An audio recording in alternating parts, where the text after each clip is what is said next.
Hi everyone, welcome back to my channel. My name is Heather and you have seen my video on Tudor books that I love, and if you haven't, I will link that somewhere, either up in the corner or down in the description. But my mother is even more of a Tudor expert than I am. Oh, I don't know about expert. Yeah, you are. You are responsible for me loving it, let's face it. All right, I did introduce you to it. She had Henry VIII and his 6 wives paper dolls. Which I still have, and I may drag out at the end of the video. That would be fun. I haven't seen them in ages. Right, I still have them. But let's talk about the books first. So Okay. these are some of her favorite books. Is this just nonfiction? This is just nonfiction. Okay, about the Tudor About era. the Tudors. I don't really have a lot of, I've read a lot of fiction, but other than the Samson books, which I want to talk about in the mysteries, because they're mysteries, I don't have a lot of Tudor. I don't own a lot of Tudor fiction. I've read a lot of Tudor fiction, but I have a lot of nonfiction. So let's start with this one. This is part of a series that Peter Ackroyd did about different time periods in British history. I think the first one was Foundations, and this is the second one, the Tudors. He's done one on the Victorian period. He's finished. I think he's all caught up, but this is the second book in the series, all about the Tudors. And it's wonderful, and I really, really like it. I like Peter Ackroyd. I like his scholarship. It's a doorstop. It's a big book. It's a time investment, but if you like the Tudors, I do think it is time well spent. And it's everything that you would imagine you're going to find about the Tudors. You know, it's all of the history. That being said, I think the next book, this one needs to be read. I don't know if you can see it as well, but It's hard to read. Yeah, this is Ruth Goodman. It's How to Be a Tudor. This is the more practical aspect of being a Tudor. This is all of the stuff about the manners and the mores and the food and you know, country life and, you know, marriage, birth, death, the everyday life of someone living during the Tudor times. And it was fascinating, and I really enjoyed it. It was beautifully laid out, you know, one chapter at a time, so you knew what you were getting. And I think the two need to be read together because Ackroyd is the politics, and this is the other side of the coin. It's not everybody lived at court. So I like both aspects of it, and I found it very interesting. And because I think I read this first. You bought this for me. This was a Christmas Precisely. gift, yes. But what I love about Ruth Goodman, and this is the only one of hers that I've read, I know everyone loves How to Be a Victorian, but I haven't gotten there yet. Mm-hmm. But what I love about this one is when she tells you something, she has done it. Oh yeah, she's lived it. It's she talked fascinating. about, you know, yeah, they didn't bathe very often. They would just rub themselves with linen cloths. And yes, I did this for a month. So this is actually how it felt and how the people around me felt about that. And I think I think she has filmed these. I mean, I don't know if you find them on YouTube or other places like that, but I think you can view some of her work. Yeah, she's done some television stuff. It's not a direct adaptation of this, but we started watching, what was it, Tudor Farm? Tudor Farms. We started watching Tudor Farms. Where she and two other historians live and work on a Tudor farm for, was it a year? It must have been a year to go through the harvest cycle. They did. And it's, you know, all of the festivals and, you know, planting the crops and baking the bread and making the cloth before you actually made the clothing and raising the sheep and, you know, everything about it. They did. And it was fascinating. And it makes you very happy when you turn on a tap and clean water comes out and think, thank heavens I don't have to do that. But it is fascinating to read. And, yeah, I like her very much. Okay. Now, this is another gift from my wonderful daughter. Everybody knows about Henry VIII, but this is about his father. This is about Henry VII. And nobody pays a lot of attention to him. I don't know why. It's all War of the Roses, yay he won, and then we skip to Henry VIII because it's more interesting, frankly. Right. It makes better television. It does. It certainly makes for a better story. Henry VIII was an outsized personality. This man feared for his life, most of his life. And in fact, you know, he's painted as this, you know, stingy, suspicious person. Well, once you read his life, you understand why he probably was a great deal like that. He lived in fear of his life most of his life. You know, he lived in the French courts because he couldn't live in England because of the War of the Roses going on. And it's just, he was always watching his back. He had to. That's how he lived to be a mature human being, to succeed at Battle of Bosworth, defeating Richard III. And then he saw his opportunity to have some peace in the land, because the War of the Roses went on forever. I mean, it's just, I'll talk about that another time, but the War of the Roses is just horrifying. And his goal was peace. Peace for himself, peace for his country. And it does portray him as a pretty good father. He loved his children, he loved his wife. He was just so heartbroken when Elizabeth of York died. She did give him 4 healthy children. But it paints him as a human being, and you understand why he held on to those purse strings, because he knew that money was important and you could do good things with money. And he left Henry VIII a fortune. I mean, he left him a very healthy treasury, which he blew very quickly.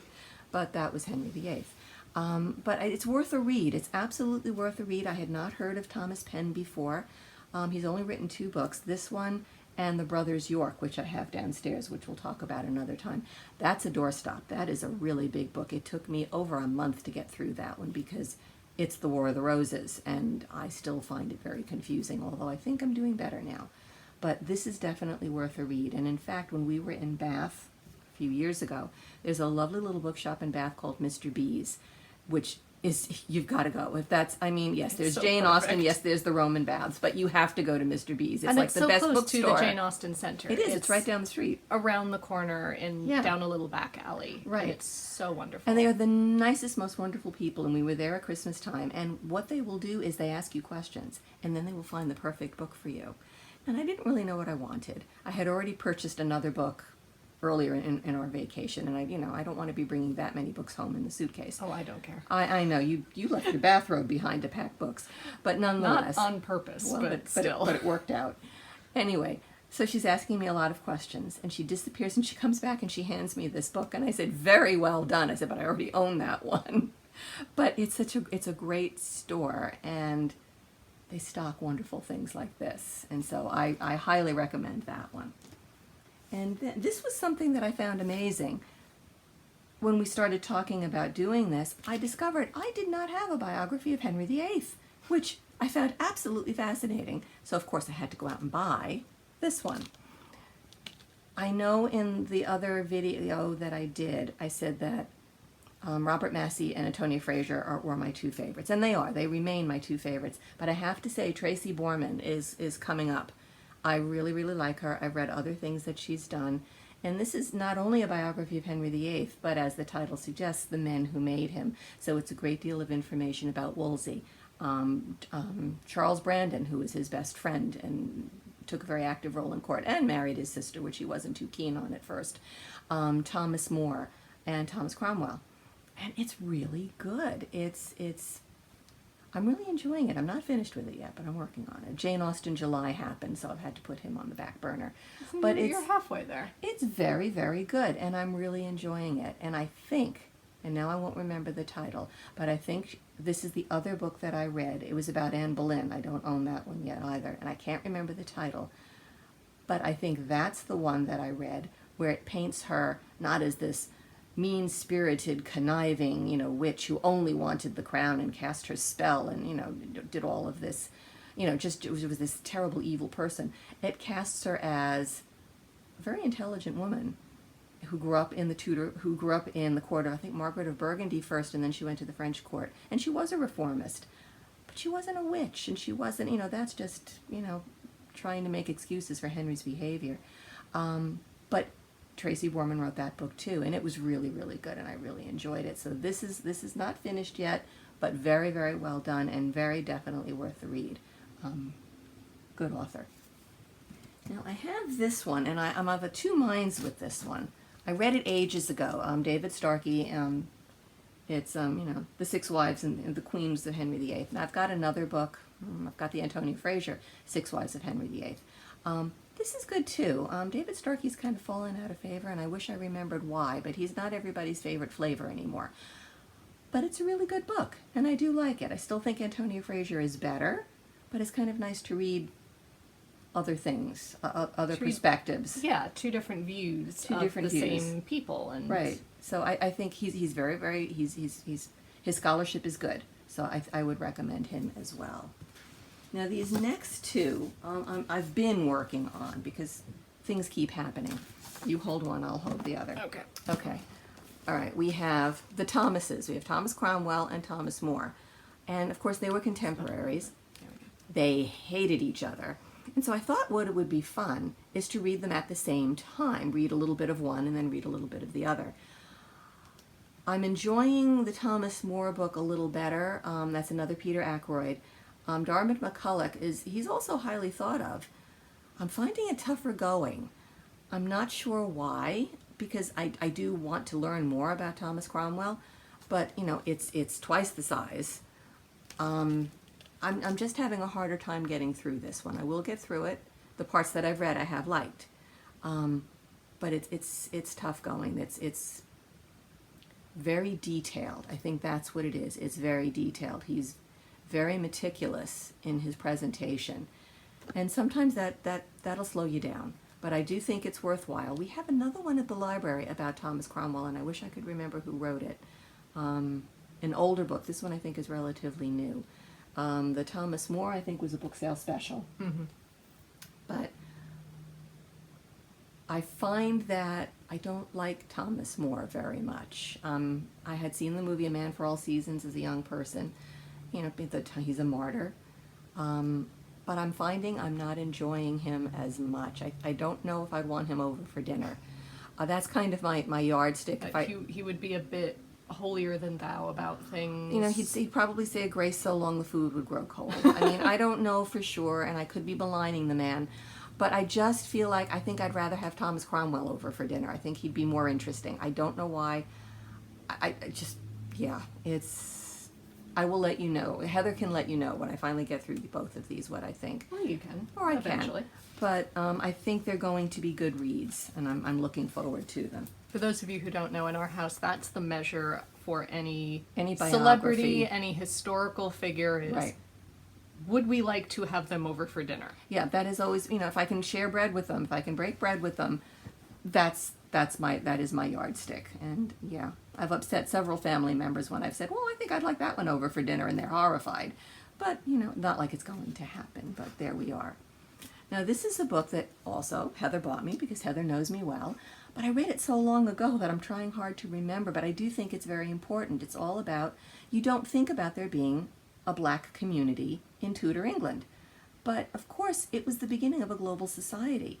The exploration was starting to happen. People were going back and forth the channel with far more frequency than they ever did. Unfortunately, there was also slave trade, which is how these poor souls ended up in Tudor England. But some of them had interesting lives. This is a picture of the first chapter, someone named John Blank, who was involved in the Tudor court. He was a trumpeter. And there are apparently pictures of him in scrolls and on tapestries as he was part of a group in, you know, some sort of celebratory event. The one that I remember, I guess there was a lot of joustings and wonderful celebrations when Henry VIII and Catherine of Aragon's son was born, the one that lived a few months. Maybe it wasn't even that long. But anyway, he was involved, and he was actually painted in something that that represented one of the celebrations. It's men, it's women. It was interesting. It was also slow going because really there wasn't a lot of, there was not a lot of first person narrative because so many people didn't read no matter what color you were. And I think a lot of times they were not necessarily written about. They were there, but they've had to piece together the information from other sources, and it's scarce material, I think. But very well done, worth the read. I might have to read it again. But I just like the idea that, you know, it's a global society. And it was very good, and I don't know anything about her. I don't know that she's written anything more that I know of. I think she's a Welsh scholar, but I'm not sure. Miranda Kaufman. I haven't heard, but she might have. Yeah, but interesting. Now this one I just started. I haven't finished. Also, this was another gift recently. The King's Painter. It's about Hans Holbein. Again, I don't know Franny Moyle. The problem I'm having is I like to read nonfiction at night and the print is very small, so I think I'm going to have to read this one during the day just because my eyes are tired at night. But I've always liked Holbein. I like his artistry, and I'm far from an expert on art and styles and you know, different painters, but I like him. I don't know, you just look at these people and they're real people. He paints, it's nothing, I mean, I'm sure he painted out blemishes and things of that nature, but I always feel like when you look in the eyes of someone that Hans Holbein has painted, you're seeing the real person. I feel like he captures their essence. But it wasn't all, you know, propaganda about look how fabulous this person is. This is, you know, this is what they look like. Yeah, although, you know, there's the whole business with Anne of Cleves, but Well, you know, I haven't gotten to Anne of Cleves yet, but that you know, wasn't making her look, you know, superior and powerful and all sorts of. no, she was This just is you. yeah, and he fell in love with the portrait and not the person, which is unfortunate for the poor soul. I have read excerpts from in other places that he really liked her, that Hans Holbein enjoyed painting her, he enjoyed her company, and so they suspect that maybe he did enhance her a little bit just because he really liked her and wanted to give her every benefit of the doubt, as it were. But I don't know. I'm trying to remember when I was visiting. We had family that lived in Vienna when I was in college, and I went to the art museum in the Ringstrasse. And, you know, it's a lot of religious painting, and, you know, it's what you would expect. But I found there was a Holbein, and I'm desperately trying to remember who it was. Maybe it was Jane Seymour. I wouldn't bet the house and the farm on it, but I saw a Holbein. It's the only one that I've ever seen. And it just captured me. I wanted to look at it. It just caught my attention. There were plenty of beautiful paintings all around her. I mean, it's a beautiful museum filled with beautiful things. But I liked that one. And I wish I could remember who it was, but I was so excited to see a Holbein. And I'm looking forward to finishing this book. It's just another look at the court of Henry VIII. This is one I'm trying to remember. I don't even remember purchasing this one. It's The Tudor Age by Jasper Ridley, who is another well-known British scholar. Kind of tough going, but the nice part about this book is it's highly illustrated. Lots of photographs, lots of maps, lots of diagrams, so that's kind of fun, and I really like that aspect of it. And it's just another way of looking at the Tudors. This is an older book, I think. I say an older book, I think it might be from the late 80s and the early 90s, and Peter Ackroyd's is quite new. And just a different way different people look at it at an age. It's kind of fun to view it through different eyes at different time periods. And that's what makes this one a little more interesting, is it's more highly illustrated. I almost think that we took this out of, this might have been one of Grandma and Aunt Jan's. Really? I think so. I'm not sure. It would be unusual, but they did have a lot of stuff on British history because they were interested in that. Yeah. I don't even, I'm sure this isn't in print anymore, but if you find it, if you run across it at a book sale or an old, a used bookstore, it's worth it. It's definitely worth to add to your collection because it's a good reference source. Or it might be available digitally. True. I tend to forget. I don't know how Project Gutenberg decides what they're going to do. Well, not Gutenberg. It's not old enough for that. It's not but old I'm enough for thinking, that. It might be available on Kindle, even if you can't get a physical copy. I'd be surprised, but it's worth a look. It's worth a look. It's a theory. I don't It know is if something it's to correct. consider. There is a biography of Henry VIII that Jasper Ridley has written. We have it at the library. I'm sure I've read it, but it was so beat up I didn't want to bring it home. It's old. I think I think the Tracy Borman book is better. I like her style better than Jasper Ridley. It's Alison Weir versus Antonia Fraser. It's my opinion, and you might enjoy Jasper Ridley, and you should give him a try because it's good scholarship. And that's it. I think that's an excellent starting point if a people are looking for somewhere to go. It's a stack. And I think it's a great counterpoint to mine, because I think mine was more fiction than nonfiction, just because I tend to prefer fiction over nonfiction. Right. So that's the way my collection tends to sway. Yeah, you know, if there was a blizzard, you know, for when we were, you know, snowbound for a couple of weeks, we would not lack for reading material in this house. There's quite a bit to choose from. Don't jinx us. I know. I don't want to even think about it. But once again, if you have questions about any of these, if you have other nonfictions that you Yeah. want to recommend to see if we Yep. have read, please let us know. We're always looking for those. Definitely. And yeah, until next time, be safe, be well, and happy reading. Bye, Bye. everyone.